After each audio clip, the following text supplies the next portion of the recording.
So the third part of sarasate malagueña. I recorded that yesterday after practicing that in rhythms and in bursts. And as I said yesterday, I was not sure how to go beyond a certain speed or to make this practice stick. And today I happened to listen to Noah Kageyama's current blog post, podcast episode on fast playing, and he quoted Nathan Cole with this burst practice, and also another guy called Jason, I forgot his last name, a trombone player, and he had this idea of doing like chains where one starts forward from one note, then 1, 2, 1, 3, and all played in tempo, and then also backwards and around trouble spots, going forward and backward, adding a note at either end. And I did that, and what Noah also mentioned from other studies, that speed might be more important than accuracy in the beginning. So if one starts out to play accurate, then concerned about being accurate, then this will naturally be more slow, and then all kinds of movements might be used that are not possible at fast tempo anymore. But the studies that he cited also came to the conclusion that if one starts with speed, that then accuracy can also be had. So, and this Jason guy, sorry, I really need to look up this name because I liked his approach a lot. He also had a phase after playing something very quickly with his chaining method, then going down one metronome click at a time until one finds a tempo where one can play comfortably and accurately. And to do that again next time, starting from the highest, fastest metronome mark, and then the effect of practice will be measured, that one doesn't have to go down to such a slow tempo anymore, but the lowest tempo at which accuracy is possible will be very close to the starting tempo. Okay, so I will give that a whirl for a few days, and for today I did it without a target metronome, so tomorrow I will see these fast passages, how fast I actually want them to play, what the target tempo is.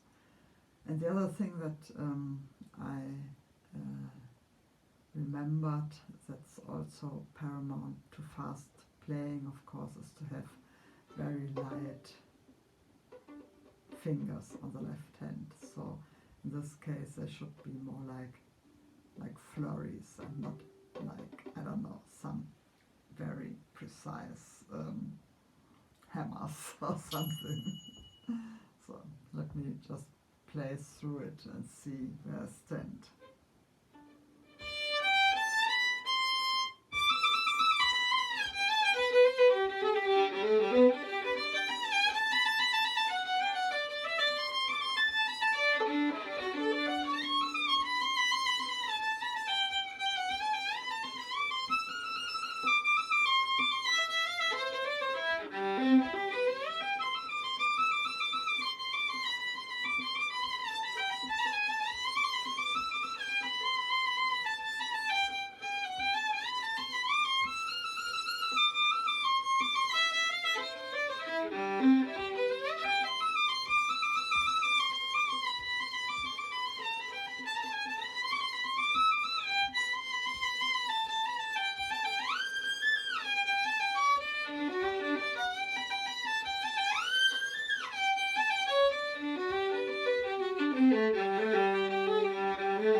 the practice time I spent, which was I think about half an hour, it actually made my learning of the notes much more robust. So I had less kind of derailings because I didn't use the right fingers. Also, I listened to James Ennis playing this. I mean, yeah, I really haven't found a recording that really convinces me, but James Ennis and also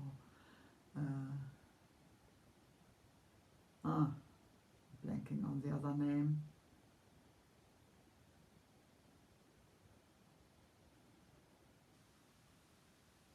Yeah, have to look it up. I had been wondering how to treat these repeated notes, so like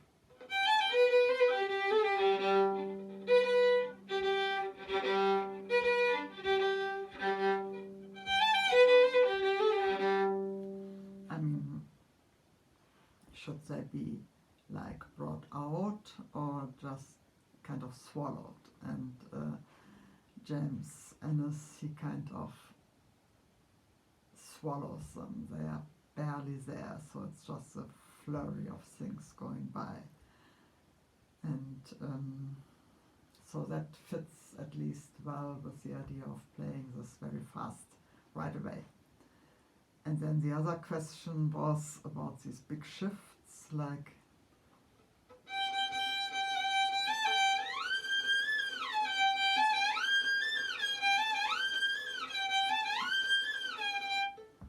if they are really possible to do in tempo, and James does it, so it's possible for some, but I also am not that pessimistic anymore that I can actually do them, maybe not at his target tempo, but at a reasonably fast target tempo.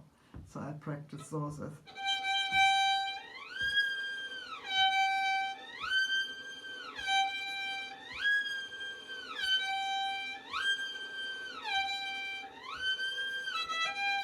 and then filling in these little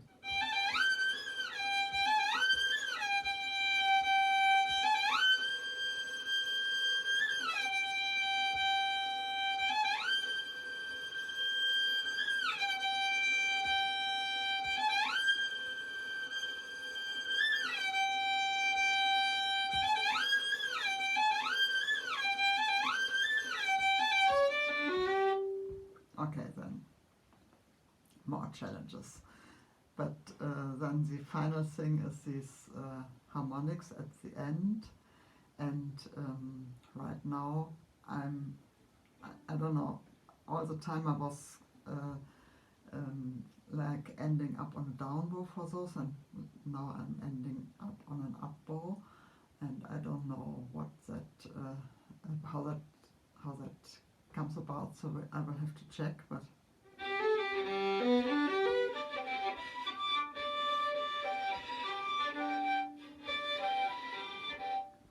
it's one long bow with the harmonics at the end, and playing them up bow is much more difficult than playing them down bow, and that is already difficult enough, so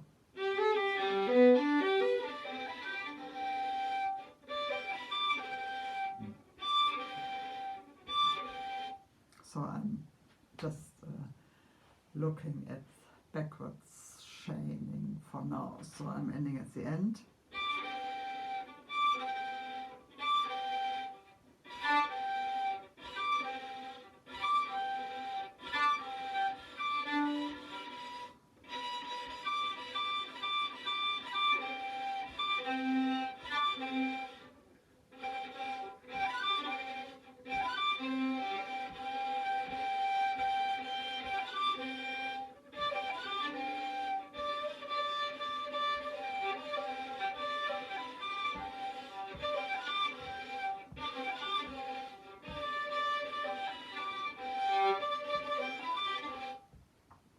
So actually one has to play those more like piano notes, because every finger has to be on the string on its own.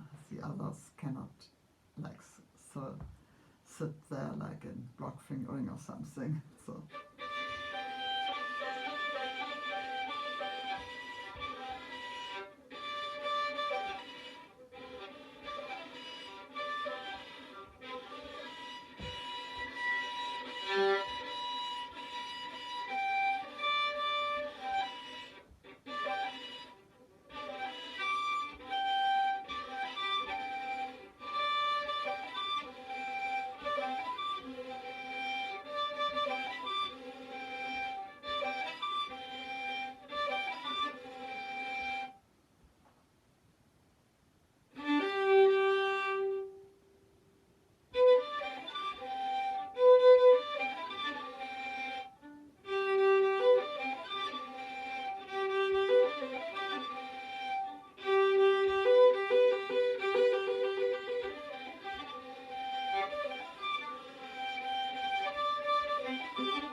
Okay, so maybe there is a chance by doing more of this kind of practicing.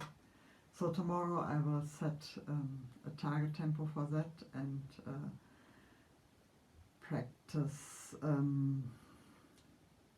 forward and backward and around critical spots chaining with the metronome, and then I'll see what is the slower tempo at which I can play this accurately, and then I will kind of see to close the gaps between these two.